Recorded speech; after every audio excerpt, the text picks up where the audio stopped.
Hello guys, আসসালামু আলাইকুম। আশা করি সবাই ভালো আছেন। আজকে একটা পার্কে আসলাম, কারণ এই পার্কটা দেখতে খুবই ছোট, কিন্তু দেখতে খুবই সুন্দর।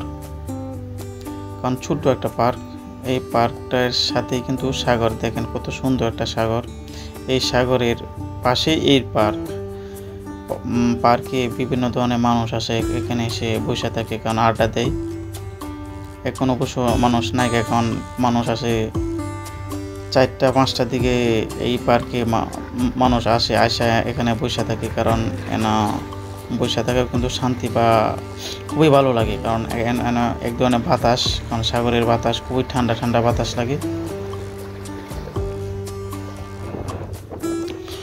যখন সন্ধ্যা হয় এবং যখন একটু সূর্যটা একটু কমে যায় বা সূর্যটা একটু ডুবে ডুবে ভাব নেই, তখন কিন্তু এই সাইডে কিন্তু খুব সুন্দর সুন্দর মাছ, ছোট ছোট মাছ এখানে আসে।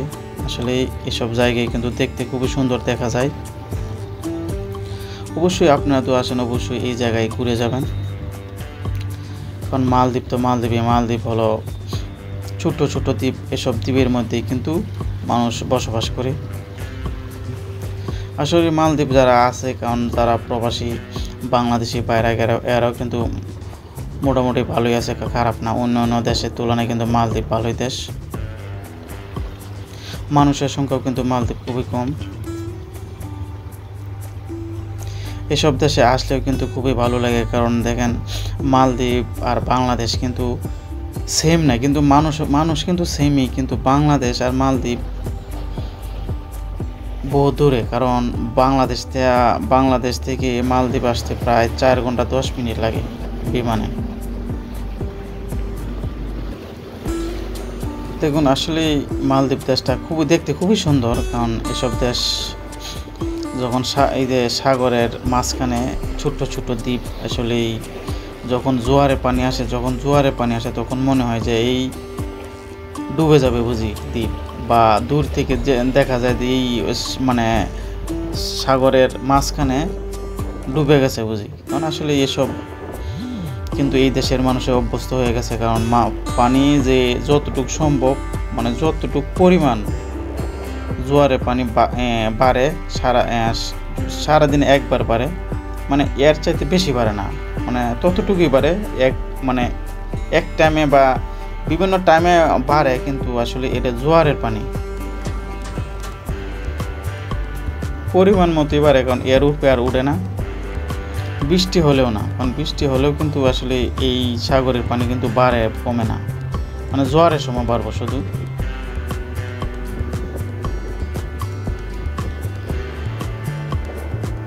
সাগরের কিনারে বসে থাকে কিন্তু আলাদা একটা ভালো লাগে বা মজা লাগে।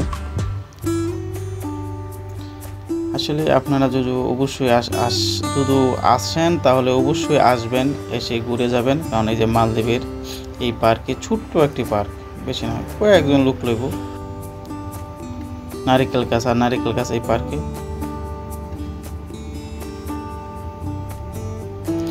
বাংলাদেশের বাইরে যারা আছে তারা কিন্তু প্রায় এখানে আসে বা আড্ডা দেয় 5টা 5:30 দিকে। কারণ এখন তো রোদ কমলে কিন্তু এখানে এসে আড্ডা দেয়।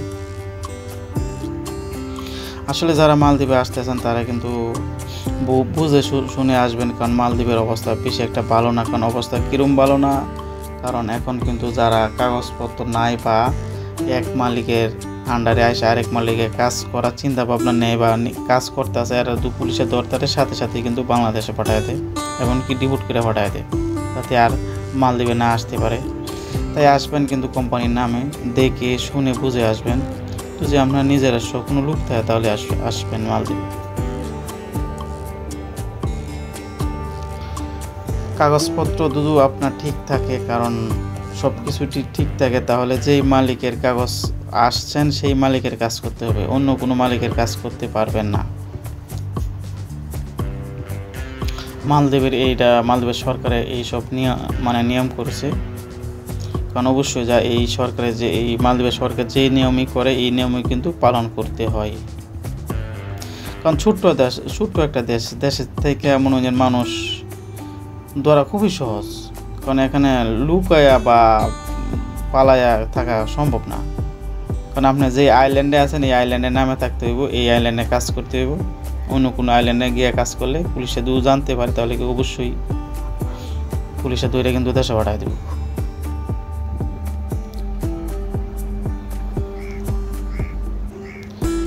ঠিক আছে, আপনারা সবাই আসেন, অবশ্যই সবাই মালদ্বীপে আসেন, অবশ্যই বুঝে শুনে দেখে আসবেন। কারণ নিজস্ব লোক যদি থাকে, কারণ দালালের খপ্পরে পড়েন না।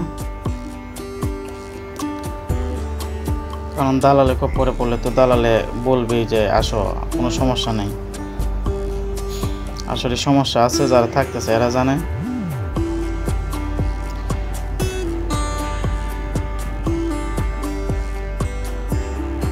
বন্ধুরা সবাই ভালো থাকবেন, সুস্থ থাকবেন। আল্লাহ হাফেজ। পরবর্তী ভিডিও দেখার জন্য